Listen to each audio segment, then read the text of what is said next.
Hello my dear friend, you are again welcome to wireless era. And आप जानते हैं कि मशीन सेकेंड का वीडियो जो है अपलोड होता है और उसमें भी हम सेकेंड चैप्टर जो कि सिंगल फेज इंडक्शन मोटर है उसमें आज नेक्स्ट टॉपिक को कवर करेंगे, क्योंकि कल के टॉपिक में हमने डबल रिवॉल्विंग थ्योरी कवर कर लिया है और आज के टॉपिक में हम स्प्लिट फेज इंडक्शन मोटर देखने वाले हैं। तो let's start the topic of today. Before that I can से आज जो है हमारा 21 दिसंबर है और 2020, और आज हमारा टाइम टेबल आ गया। टाइम टेबल ऑफ मतलब BTUP का आ गया। So guys I am really sorry because I think हमने केवल अभी तक फर्स्ट चैप्टर जो कि induction motor, three phase induction motor था, थ्री फेज इंडक्शन मोटर, और उसके बाद थर्ड चैप्टर जो कि सिंक्रोनस मशीन था उसको मतलब फाइनली कवर कर लिया। लेकिन देखिए एग्जाम तो इतना जल्दी होने वाला नहीं था। एग्जाम संभवतः मतलब मालूम था कि मे बी जनवरी के लास्ट में होगा, बट कोई नहीं। एग्ज़ाम जो है 7 ऑफ जनवरी से स्टार्ट हो गया। तो चलिए हम स्टार्ट करते हैं टॉपिक, और I don't think like so कि मैं आप कवर कर पाऊँगा। सो ये आज के लिए लास्ट वीडियो है and I am just going to cover the topic of today. देखिए इससे पहले हमने देखा था कि जो हमारा मतलब इंडक्शन मोटर होता है सिंगल फेज, मतलब सेल्फ स्टार्ट नहीं होता है। तो सेल्फ स्टार्ट बनाने के लिए हम इसके मतलब मेथड यूज करते हैं। तो वो मेथड का हमने सबसे पहला मेथड है इसमें स्प्लिट फेज इंडक्शन मोटर। देखिए आज केवल यही टॉपिक हम कवर कर पाएंगे, लेकिन अगर हमको टाइम मिला तो I will try to make the more videos. So देखिए सबसे पहला मेथड जो था स्प्लिट फेज इंडक्शन मोटर, दूसरा capacitor start induction motor, capacitor, तीसरा जो मेथड होगा capacitor start capacitor run induction motor, और चौथा जो होगा परमानेंट कैपेसिटर, और पांचवा जो होगा सैडेड पोल टाइप। तो चलिए आज के वीडियो में हम पढ़ने वाले हैं स्प्लिट फेज इंडक्शन मोटर। मतलब इसमें जो फेज होंगे उनको स्प्लिट करके हम उसमें फेज एंगल क्रिएट करके हम अपने जो इंडक्शन मोटर है उसको हम क्या बनाएंगे, सेल्फ स्टार्ट बनाएंगे। तो चलिए देखते हैं स्प्लिट फेज इंडक्शन मोटर। देखिए स्प्लिट फेज इंडक्शन मोटर को हम कैसे मतलब बनाते हैं। तो resistance is connected in series, एक रेजिस्टेंस कनेक्ट करेंगे सीरीज में। स्टार्टिंग वाइंडिंग, देखिए दो वाइंडिंग होगा, एक तो एक स्टार्टिंग वाइंडिंग होगा और एक मेन वाइंडिंग होगा। तो पहले देखिए यही है हमारा, दिखा देते हैं फिगर। देखिए ये है circuit diagram split phase split phase induction motor का, सिंगल फेज इंडक्शन मोटर। देखिए एक मेन वाइंडिंग होगा, एक स्टार्टिंग वाइंडिंग होगा, राइट, और एक सेंट्रीफ्यूगल स्विच होगा, ये एक रेजिस्टेंस है, ठीक है। तो हमने पहला पॉइंट में क्या पढ़ा कि जो रेजिस्टेंस होगा वो स्टार्टिंग वाइंडिंग के सीरीज। देखिए स्टार्टिंग वाइंडिंग के सीरीज में हम क्या लगाएंगे, एक मतलब क्या लगाएंगे, एक रेजिस्टेंस लगाएंगे विथ सेंट्रीफ्यूगल स्विच। मतलब इसका अभी हम वर्किंग बताएंगे क्या होगा, और एक मेन वाइंडिंग होगा। और इसमें देखिए फेज डिफरेंस करके हम क्या करते हैं, इसको मतलब सेल्फ स्टार्ट बनाते हैं। तो चलिए आगे पढ़ लेते हैं पहले थ्योरी, उसके बाद आपको समझाएंगे। सबसे पहला हमारा स्प्लिट फेज, हमने पढ़ा कि जो हमारा स्टार्टिंग वाइंडिंग होगा उसमें एक रेजिस्टेंस ऐड करेंगे, राइट। और मतलब वो सिंगल फेज इंडक्शन मोटर में। दूसरा क्या लिखा है, a switch centrifugal switch is also in series with winding. मतलब जो हमारा स्टार्टिंग वाइंडिंग है, स्टार्टिंग वाइंडिंग के हम सीरीज में क्या करेंगे, एक सेंट्रीफ्यूगल स्विच कनेक्ट करेंगे, और वो मतलब रोटर जो स्पीड गेन कर लेगा 70 to 80%, तो वो मतलब उसमें एक रिले लगा रहेगा जो कि जैसे ही मतलब 70 to 80% कम होगा, तब जानते हैं कि हमारा मतलब मोटर जो होता है करंट कम ड्रा करेगा। करंट कम ड्रा करेगा तो वो ऑटोमेटिकली स्विच ऑन हो जाएगा। तो प्लीज़ लास्ट तक वीडियो में बने रहिए, आपको बहुत अच्छे से समझाने वाले हैं स्प्लिट फेज इंडक्शन मोटर। अगर आप वीडियो को मतलब स्किप करेंगे तो आपको समझ में नहीं आएगा। तो चलिए तीसरा पॉइंट हम देखते हैं क्या कह रहा है। जो हमारा मेन वाइंडिंग है, एक मेन वाइंडिंग, एक हमने बताया आपको कि एक मेन वाइंडिंग होगा, एक एक्सिलरी वाइंडिंग और starting winding. Main winding and auxiliary winding are displace angle by 90 degree. देखिए 90 डिग्री होना चाहिए प्रैक्टिकली, बट 90 डिग्री हो नहीं पाता है। तो जो हम मतलब जो हम लगाते हैं वाइंडिंग, मतलब एक एक्सिलरी, एक स्टार्टिंग वाइंडिंग और एक जो होता है मेन वाइंडिंग, उसके बीच में 90 डिग्री होना चाहिए। तो देखिए सबसे पहले मेन वाइंडिंग, जो मेन वाइंडिंग होता है उसमें लो रेजिस्टेंस होगा लेकिन हाई रिएक्टेंस होगा। प्लीज़ यहाँ पे अपना फोकस 100% से अधिक बनाइए। क्या ये कह रहा है, जो हमारा मेन वाइंडिंग है, मेन वाइंडिंग का जो रेजिस्टेंस होगा वो लो होगा, लेकिन रिएक्टेंस जो होगा मतलब एक्स मतलब इंडक्टेंस जो होगा हाई होगा। उसके बाद ऑक्सिलरी वाइंडिंग जो होगा मतलब स्टार्टिंग वाइंडिंग उसको कहते हैं स्टार्टिंग वाइंडिंग। स्टार्टिंग वाइंडिंग होगा रेजिस्टेंस हाई होगा लेकिन उसका रिएक्टेंस कम होगा। तो यहाँ से देखते हैं, देखिए हमारा ये सिंगल फेज इंडक्शन मोटर हो गया, यहाँ पे मेन वाइंडिंग हो गया, ये स्टार्टिंग वाइंडिंग हो गया, एक्सिलरी वाइंडिंग हो गया, एक्सिलरी वाइंडिंग, और इसके सीरीज में रेजिस्टेंस लगा लिए। एक ये सेंट्रीफ्यूगल स्विच है और ये हमारा रोटर है, बीच में शाफ्ट है। तो देखिए क्या कहता है, जब भी हम जैसे सिंगल फेज इंडक्शन मोटर में मतलब सप्लाई देंगे तो देखिए मेन वाइंडिंग में, यहाँ से मेन वाइंडिंग में भी जाएगा और स्टार्टिंग वाइंडिंग में जाएगा। जाएगा। सबसे पहले स्टार्टिंग वाइंडिंग में जाएगा तो सेंट्रीफ्यूगल स्विच ऑन रहता है, सेंट्रीफ्यूगल स्विच ऑन रहेगा तो हमारा इसमें भी करंट फ्लो होगा, इसमें भी करंट फ्लो होगा।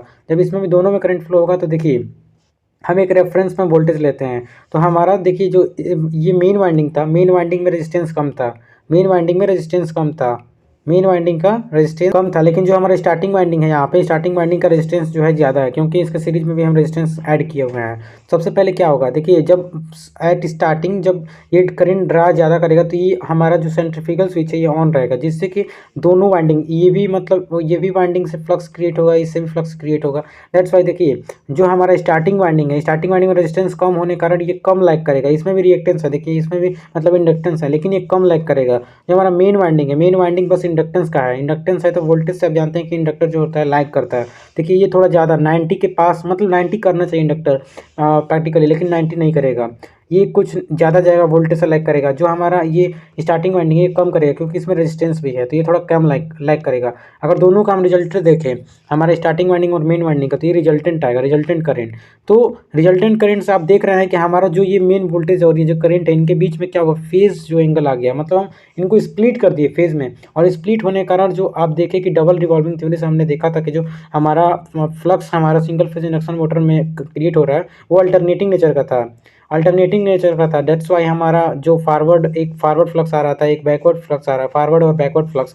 दैट्स वाई हमें मतलब स्टार्ट नहीं हो पा रहा था, लेकिन जैसे ही हमने फेज को स्प्लिट किया, देखिए एक स्टार्टिंग वाइंडिंग का यूज करके, एक मेन वाइंडिंग का यूज़ करके जैसे ही हमने मतलब फेज को स्प्लिट किया, तो जैसे ही फेज स्प्लिट किया इसमें एक टॉर्क प्रोड्यूस होगा और हमारे मतलब क्या करेगा, हमारे रोटर को रोटेट कर देगा। तो फेज को स्प्लिट करने के कारण हमारा जो रोटर है रोटेट करने लगेगा। देखिए जो हमारा मेन वाइंडिंग होता है और जो हमारा स्टार्टिंग वाइंडिंग होता है, इसके बीच में एंगल जो होता है अल्फ़ा होता है, अल्फ़ा। और हम स्प्लिट फेज इंडक्शन मोटर में अल्फ़ा का मान अप्रॉक्स 30 डिग्री होता है, राइट। तो यही मतलब जैसे आप जानते हैं टॉर्क इक्वल टू क्या होता है, torque directly proportional to sine alpha होता है, साइन अल्फा। तो जैसे ही हमने मतलब स्टार्टिंग वाइंडिंग और क्या करते हैं और मेन वाइंडिंग का यूज़ करेंगे तो 30 डिग्री का एंगल आएगा, जिससे कि टॉर्क जो होगा साइन में 30 डिग्री का मान आप जानते ही हैं 1/2 होता है, जिसके कारण मतलब साइन जितना ज़्यादा ही अल्फा होगा उतना हमारा टॉर्क ज़्यादा होगा। तो स्प्लिट फेज इंडक्शन मोटर में उतना टॉर्क नहीं होता है, लेकिन आगे आप कैपेसिटेंस पढ़ने वाले हैं जो कि देखते हैं हम आपको बता पाते हैं या नहीं, उसका जो रेस्ट मतलब टॉर्क होता है उसका ज़्यादा होता है in comparison to split phase.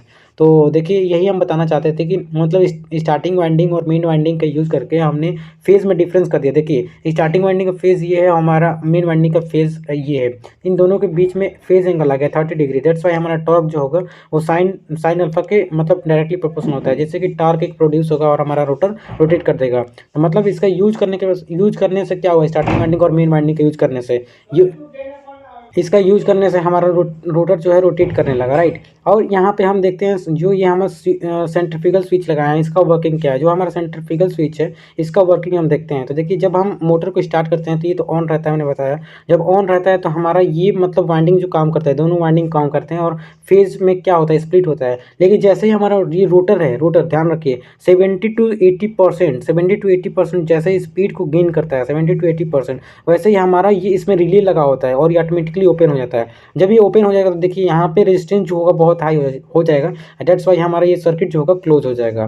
Circuit जो होगा ये वाला सर्किट हमारा ओपन हो जाएगा और हमारा रोटर जो होगा वो केवल और केवल एक बार मतलब टॉर्क मिल गया तो रोटेट करने लगेगा और मेन वाइंडिंग के कारण हमारा केवल रोटर रोटेट करने लगेगा। सिंगल फेज इंडक्शन मोटर का स्प्लिट फेज का केवल और केवल यही मतलब कंसेप्ट है कि जब हम स्टार्ट करेंगे तो दोनों ये क्या मेन वाइंडिंग और जो हमारे स्टार्टिंग वाइंडिंग है दोनों सीरीज में रहेंगे और दोनों में करंट फ्लो होगा। दैट्स वाई स्प्लिट होगा फेज और हमारा टॉर्क प्रोड्यूस होगा। टॉर्क प्रोड्यूस होने के बाद जब हमारा रोटर 70-80% स्पीड गेन कर लेगा, ऑटोमेटिकली हमारा जो ये सेंट्रीफ्यूगल स्विच है इसमें रिले लगाए हुए हैं, क्योंकि जैसे ही ये मतलब 70-80% स्पीड गेन करेगा इसमें करंट कम ड्रा होगा तो ऑटोमेटिकली ये क्या करेगा, रिलीज कर देगा सेंट्रीफ्यूगल स्विच और ये हमारा जो सर्किट होगा ये ओपन हो जाएगा और हमारा रोटर लास्ट मतलब फाइनली हमारा मेन वाइंडिंग का रोटेट करने लगेगा, राइट।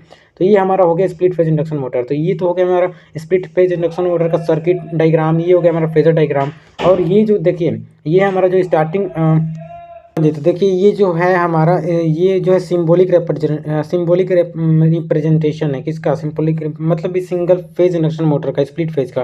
देखिए यहाँ से सिंबॉलिक रिप्रेजेंटेशन इसको बोलते हैं, मतलब ये ड्रा कर सकते हैं आप एग्जाम में आए तो ये जो मतलब आपको दिख रहा है ये मतलब ये हमारा रोटर हो, ये सॉफ्ट हो गया, ये रोटर हो गया, इसमें ये जो मेन वाइंडिंग हो गया, मेन वाइंडिंग को हमने मतलब डार्क किया हुआ है सर्कल को, और ये जो है मतलब ये हमारा स्टार्टिंग वाइंडिंग है। ये दोनों देखिए 90 डिग्री से डिस्प्लेस है, 90 डिग्री से, और दैट्स वाई मतलब इनका यूज़ करने से हमारा फेज एंगल क्रिएट होगा, फेज एंगल क्रिएट होने से रोटर रोटेट करने लगेगा। इसका एप्लीकेशन देख लेते हैं। देखिए जो हमारा स्प्लिट फेज इंडक्शन मोटर होता है, इसका application there are use for starting load such है, मतलब जो फैन होते हैं, मिक्सर होते हैं, ग्राइंडर होते हैं और वॉशिंग मशीन में इनका हम यूज़ करते हैं। जहाँ आप जानते हैं सिंगल फेज इंडक्शन मोटर जब हम स्टार्ट कर रहे थे पहले दिन आपको बताया था, इसका रेटिंग जो होता है वो रेटिंग जो होता है लो होता है। दैट्स वाई इसका हम यूज़ बहुत ही छोटे छोटे मशीनों में करते हैं, जैसे मतलब रोटर में, जैसे कि हमारा ग्राइंडर हो गया, वॉशिंग मशीन हो गया, ऐसे चीज़ में हम इसका स्प्लिट फेज इंडक्शन मोटर का यूज़ कर सकते हैं, करते हैं। तो इस वीडियो में हम आपको पूरा अपना मतलब 100% दी कि आप समझ जाएँ कि स्प्लिट फेज इंडक्शन मोटर से कैसे हमारा